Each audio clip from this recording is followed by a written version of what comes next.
We are discussing threats to biodiversity, and today we will discuss what is the impact of overexploitation on biodiversity. Overexploitation means unsustainable use and overharvesting of resources that lead to decline or even extinction of some species. What are the steps in overexploitation? First of all, is identification. A resource is identified that has the potential to become beneficial for the humans or a group of people. Then market is developed for that resource, where buying and selling activities of that resource can take place. Third is motivation. In this step, people and communities, especially the local people, are motivated to raise this product and to take care of this product so that it can be sold into the market. Local community is also motivated that they will get revenue in return, or their product will be bought by the buyers that have developed the market. Then there is supply and demand factor. When this kind of hype is created about a resource through advertisement and other activities, people develop the taste and interest in that resource, especially purchasing of that resource, and it leads to high demand of that resource. Increase in demand results in decline of supply, and when there is high demand and low supply of a resource, definitely there will be increase in price of that resource. That will attract people or incentivize people to even over harvest or exploit this resource to an extent that it can lead to species extinction. So last step is species extinction. When any resource is exploited at such a high level, it results in decline and ultimately extinction of species. These were the steps. International wildlife trade is also a source of, when it is not properly regulated, species extinction or threat to biodiversity. Now, international wildlife trade in done in what products? It is done in food. It is done by inside in butterflies. Insect collectors use butterflies, or will capture the butterflies and sold them in the international market. Different kinds of plants are harvested by horticulturalists. Then shells are collected of mollusks by shell collectors. Tropical fish is collected or harvested by the people who want to build aquarium, or fish will also be caught for the purpose of aquaculture activities. So these are some products for which international wildlife trade takes place, and if it is not sustainable, it is not to a scale that is regulated, it can result in distinction and extinction of species. Next is increased demand of seahorses is an example of over exploitation or over harvesting.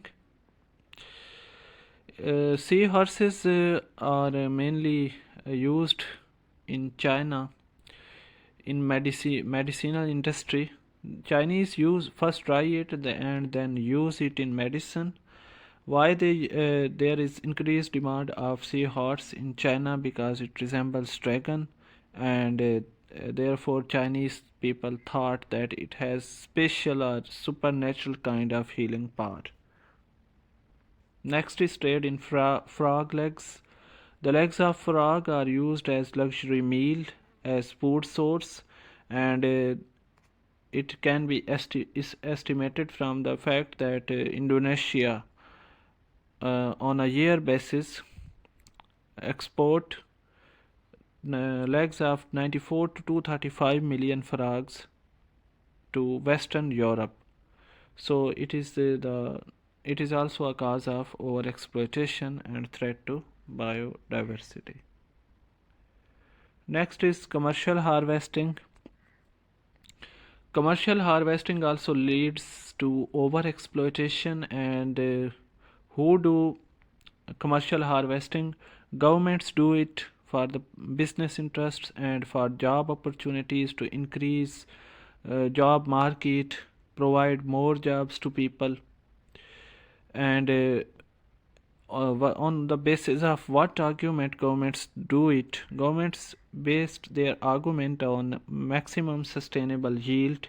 Maximum sustainable yield is the process by which maximum harvesting of resources can take place, and then population is allowed to grow, uh, uh, and so that we harvest it. Also we harvest the resource, but there is no detriment or no harm to the overall population.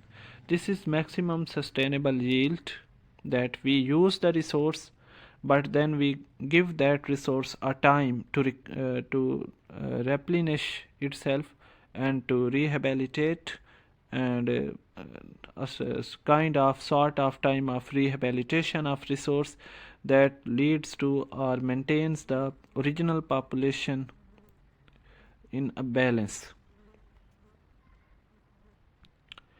Why it is not possible, or why maximum sustainable yield is not possible? It is not possible due to unpredictable factors. Factors like weather, like disease outbreaks, like over harvesting or damage to stock during harvesting. These all are the factors that will lead to decline in population and will upset the assumption that we have made, that we can harvest the resource in a sustainable way and will not detriment or cause decline of that population.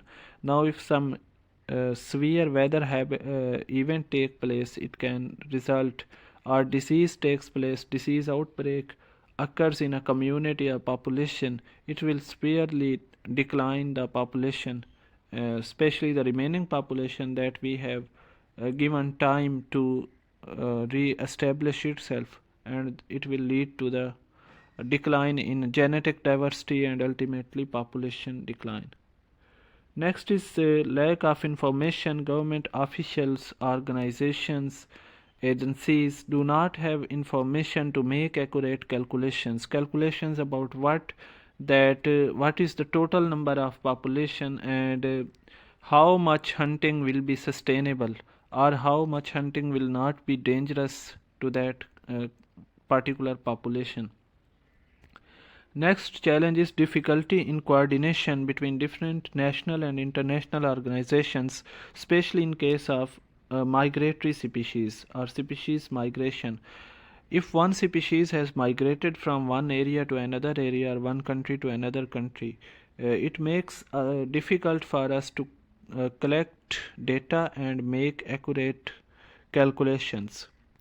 Now we don't know how many organisms have moved from one place to another and where they have gone, how many have died or settled in the place between these two areas, from where they have migrated and their destination. Some animals will also settle in the place that is between these two areas, or some can die in the process. So it is very difficult to calculate statistics in all that process, and it makes us difficult to make calculations, so we cannot determine how much organisms we should hunt to make the population sustainable or remain the population sustainable. Next is effects of commercial harvesting.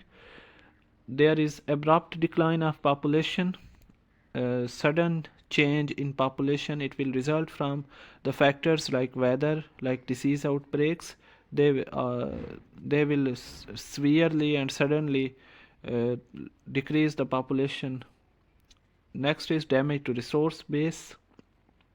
That is disturbance in the food chains. Producers, when disturbed, there will be all the this effect will go throughout all the food chain. Next is damage and decline of non-targeted species during harvesting, for example by fish boats and habitat destruction. Now when we are harvesting and we have targeted a species, we are doing all activities for that species like hunting and etc. But we can not save non-targeted species from destruction. Also habitat will also be disturbed and destroyed in this process. For example, if we are fishing by fishing boats will also damage the area, the plantation, the vegetation there, and the organisms that were small marine organisms or aquatic organisms that were present in that area. So this was the all about over exploitation and how over exploitation is a cause of threat to biodiversity.